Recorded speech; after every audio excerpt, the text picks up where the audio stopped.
Hi, welcome to live with food. நம்ம இன்னைக்கு Deepavali sweets பார்க்க போகிறோம். ஃபஸ்ட் டைம் என்னோட வீடியோ பார்க்குறவங்க மறக்காமல் லிவ் வித் ஃபுட் சேனலுக்கு சப்ஸ்கிரைப் பண்ணுங்கள். இப்போது இந்த தீபாவளி ஸ்வீட்ஸ் எப்படி ஈஸியான முறையில் பண்ணலாம் அப்படின்றத பார்க்கலாம் வாங்க.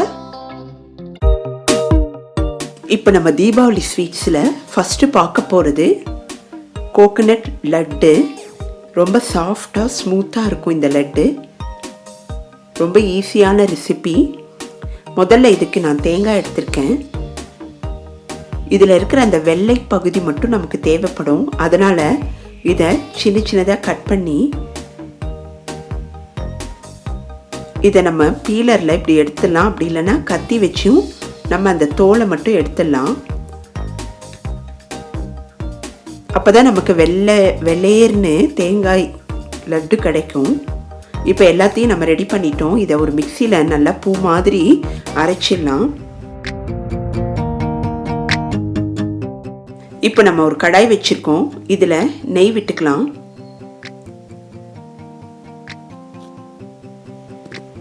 காய்ச்சி ஆற வைத்த பால் சேர்த்துக்கிறேன். இப்போ நம்ம கோவா பண்ண போகிறோம், இன்ஸ்டன்ட் கோவா. இப்போ இதோட மில்க் பவுடர் சேர்த்துக்கிறேன்.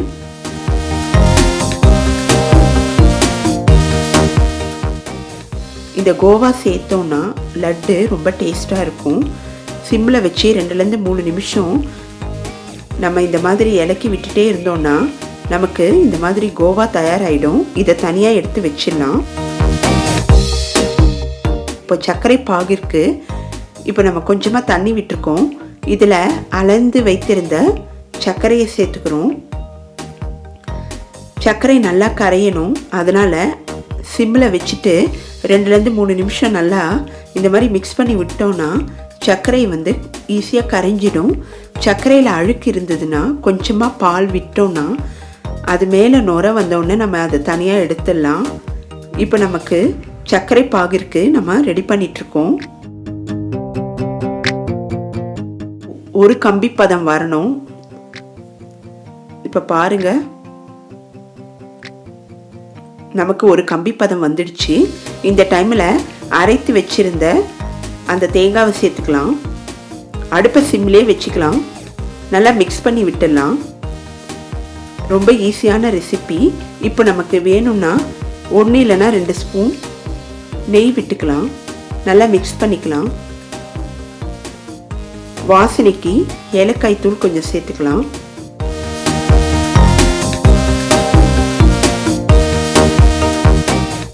இப்போ நல்லா மிக்ஸ் பண்ணிடலாம்.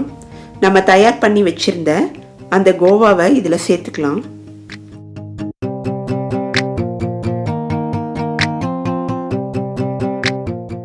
இப்போ நல்லா மிக்ஸ் பண்ணிடலாம். ஓரங்களில் ஒட்டாமல் வரணும்.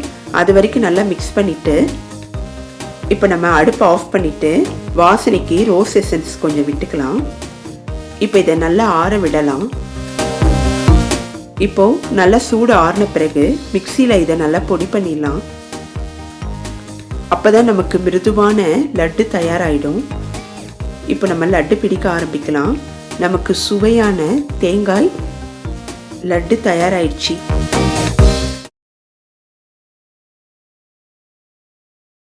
பாதுஷா பார்க்க போகிறோம்.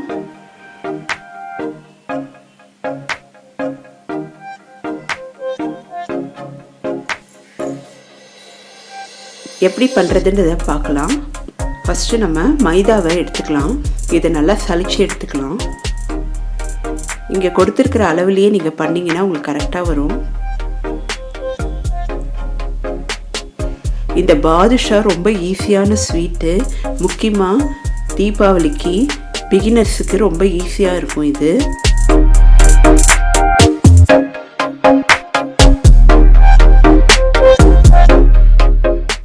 இப்போ ஒரு பவுல் எடுத்துக்கலாம். அதில் நான் இங்கே நெய் விட்டுருக்கேன். நெய்யும் இங்கே கொடுக்கப்பட்ட அளவுலேயே நீங்கள் சேர்த்துக்குங்க. இப்போ நான் கொஞ்சமாக பேக்கிங் சோடா கொஞ்சம் போட்டுக்கிறேன், சமையல் சோடா.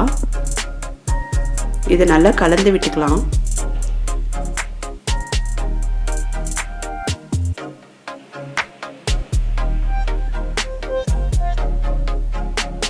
இப்போ நம்ம சலிச்சு வச்ச மைதா மாவை சேர்த்துக்கலாம். இந்த பாதுஷாக்கு உள்ள லேயராக வரணும். நான் இப்போ கொஞ்சமாக உப்பு சேர்த்துக்கிறேன்.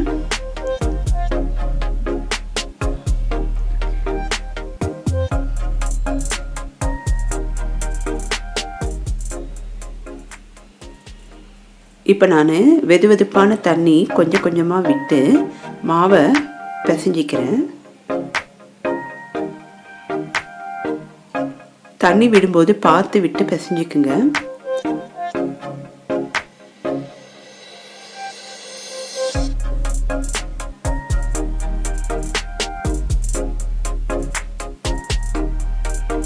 இதுக்கு அதிகமான இன்க்ரீடியன்ட்ஸ் தேவையில்லை. மைதா மாவும் நெய்யும் இருந்தால் போதும்.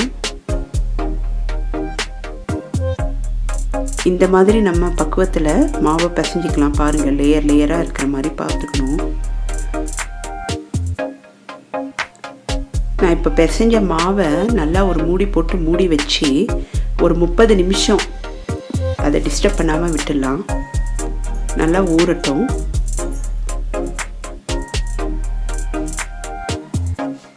இப்போ 30 நிமிஷம் ஆயிடுச்சு. இப்போ மாவு பாருங்கள், ரொம்ப சாஃப்டாக இருக்கும். நம்ம கொஞ்சமாக எடுத்து இந்த உள்ளங்கையில் ரவுண்ட் பண்ணிக்கலாம்.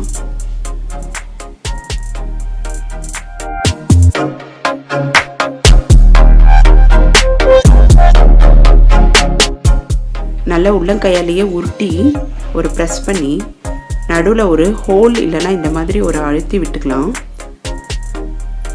இப்போ நான் கொஞ்சம் டிசைன் போடணுன்றதுக்காக ஃபோர்க் எடுத்து இந்த ஓரம் ஃபுல்லாக எனக்கு விருப்பமான டிசைனில் நான் இதை பண்ணி வச்சுருக்கேன். நீங்கள் அப்படியே விடுறதுனாலும் விட்டுக்கலாம், பார்க்குறதுக்கு அழகாக இருக்கும். அதனால்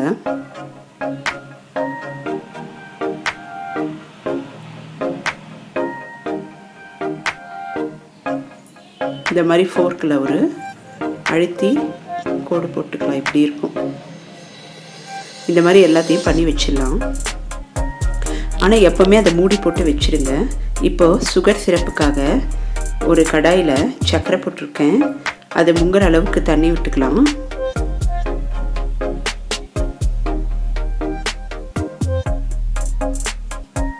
இப்போ நல்லா இலக்கி விட்டுக்கலாம். சர்க்கரையில் கொஞ்சம் டர்ட் இருக்கும், அதை போக்குறதுக்காக நான் இப்போ கொஞ்சமாக பால் விட்டுக்கிறேன்.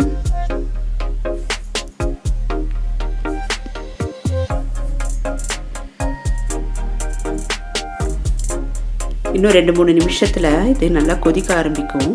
அந்த டைமில் அழுக்கெல்லாம் கொஞ்சம் மேலால் வரும். அதை நம்ம இந்த மாதிரி எடுத்துடலாம்.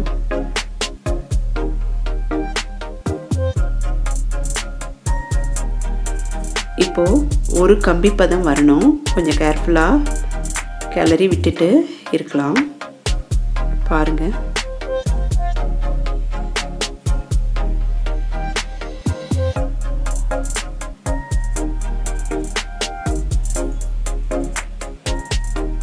இந்த மாதிரி. இப்போ நம்ம அடுப்பை ஆஃப் பண்ணிடலாம். இந்த ஒரு கம்பி பதம் அப்படியே ரீட்டைன் ஆகிறதுக்காக நான் கொஞ்சமாக எலுமிச்சை சாறு விட்டுக்கிறேன். இப்போ எலுமிச்சை சாறு விடலைன்னா கிறிஸ்டல் மாதிரி ஃபார்ம் ஆகிடும். இப்போ இதோட வாசனைக்காக குங்குமப்பூ கொஞ்சம் சேர்த்துக்கிறேன். சப்போஸ் உங்ககிட்ட குங்குமப்பூ இல்லைன்னா பரவாயில்ல, ஏலக்காய் தூள் இருந்தால் சேர்த்துக்குங்க. இப்போ நான் கொஞ்சமாக ஏலக்காய் தூள் சேர்த்துக்கிறேன். இந்த ஏலக்காய் தூளை சர்க்கரை 2 ஏலக்காய் போட்டு மிக்சியில் பொடி பண்ணி வச்சிட்டோன்னா நம்ம எப்பப்போ ஸ்வீட் பண்ணணுமோ அந்த டைமில் நம்ம யூஸ் பண்ணிக்கலாம். இப்போ பொரிக்கிறதுக்கு தேவையான எண்ணெய் விட்டுக்கலாம். ஃபஸ்ட்டு மீடியம் ஹீட்லேயே இருக்கட்டும் ஃப்ளேமு. இப்படி ஒன்றா நம்ம ஆயிலில் போட்டுடலாம். இந்த மாதிரி போட்டோன்னே பபிள்ஸ் வந்துடும். ஃபஸ்ட்டு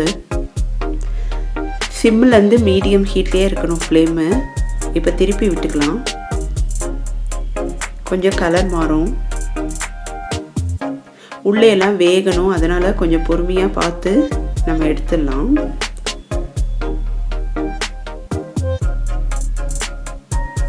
இப்போ நல்லா கலர் மாறி வருது. இந்த டைமில் நம்ம எடுத்துடலாம். இப்போ வெதுவெதுப்பான சக்கரை பாகுல போட்டுடலாம். சக்கரை பாகு கொஞ்சம் வெதுவெதுப்பாக இருக்கிற மாதிரி பார்த்துக்குங்க. இந்த மாதிரி போட்ட பாதுஷா 2லேருந்து 3 நிமிஷம் சக்கரை பாகுல இருக்கட்டும். இந்த மாதிரி சக்கரை பாகுல போட்டு நம்ம எடுத்து வச்சிடலாம்.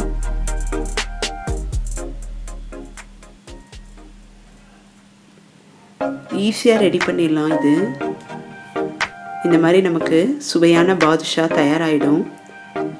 பார்க்குறதுக்கும் நல்லாயிருக்கும், சாப்பிட்றதுக்கு அதை விட அருமையாக இருக்கும்.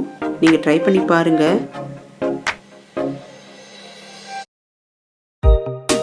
இப்போ நம்ம சாக்லேட் வேர்க்கடலை லட்டு பார்க்க போகிறோம். இதுக்கு முதல்ல ஒரு கடாயில் வேர்க்கடலையை எடுத்துக்கலாம். அடுப்பை சிம்மில் வச்சுட்டு இதை நல்லா வறுத்துடலாம். கை பொறுக்கிற அளவுக்கு சூடு இருக்கணும். தோலெல்லாம் ஈஸியாக நமக்கு வந்துடும். இப்போது வேர்க்கடலையை நம்ம ரெடி பண்ணிடலாம்.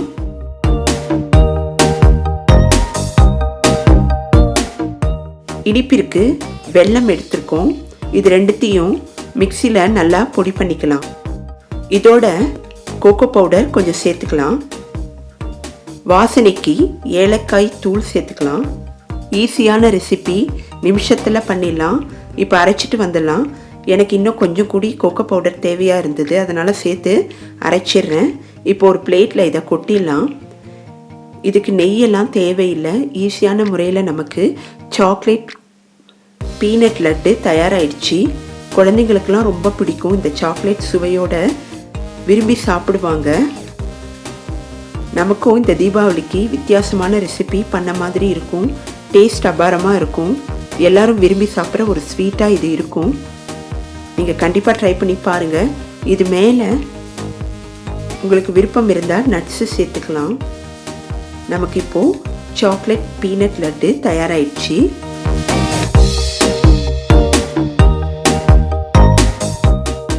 இப்போ நம்ம பார்க்க போகிறது இன்ஸ்டன்ட் மில்க் பவுடர் ரோல்.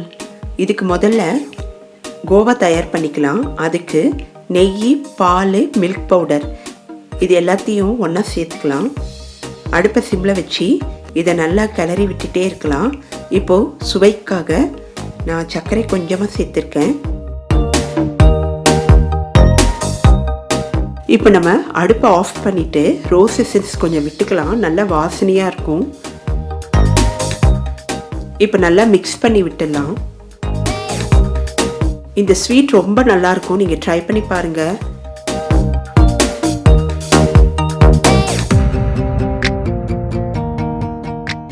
இப்போ நமக்கு கோவா தயாராகிடுச்சு. இதை ரெண்டாக டிவைட் பண்ணிக்கலாம். ஒன்றுத்தில் நான் கலர் சேர்க்க போகிறேன். பிங்க் கலர், அதாவது ரோஸ் கலர் சேர்க்க போகிறேன். இன்னொன்று ப்ளைனாக வைக்க போகிறோம். ரொம்ப ஈஸியான ஸ்வீட்டு. இந்த தீபாவளிக்கு நீங்கள் ட்ரை பண்ணி பாருங்கள். இப்போ ஒரு பட்டர் பேப்பரில் நெய் தடவிருக்கேன். இது அடிக்கடி கையில் ஒட்டும். அப்பப்போ நீங்கள் கையில் நெய் தடவிட்டு இந்த மில்க் பவுடர் கோவாவை தொடுங்க, இல்லைன்னா கையில் ஒட்டிகிட்டே இருக்கும். இப்போ நம்ம தனியாக எடுத்து வச்சுருந்த இந்த பிங்க் கலரையும் நம்ம சிலிண்ட்ரிக்கல் ஷேப்பில் கொண்டு வந்துடலாம். அப்போ தான் இது உள்ளே வச்சு நம்ம ஸ்டஃப் பண்ண முடியும். இப்போ இதை தனியாக எடுத்து வச்சிடலாம். இப்போ இந்த ஒயிட் கலர் கோவாவை சப்பாத்தி மாதிரி நல்லா பரத்திக்கலாம். குழந்தைங்கள்லாம் ரொம்ப விரும்பி சாப்பிடுவாங்க. இந்த தீபாவளிக்கு நீங்கள் இந்த 4 ரெசிபியுமே ட்ரை பண்ணுங்கள். ரொம்ப டேஸ்ட்டாக இருக்கும். ஈஸியாக செஞ்சிடலாம். இதுக்கு ரொம்ப நேரம் ஆகாது. இப்போ நம்ம ரெடி பண்ணி வச்சுருந்த அந்த ரோலை இது உள்ளே வச்சிடலாம்.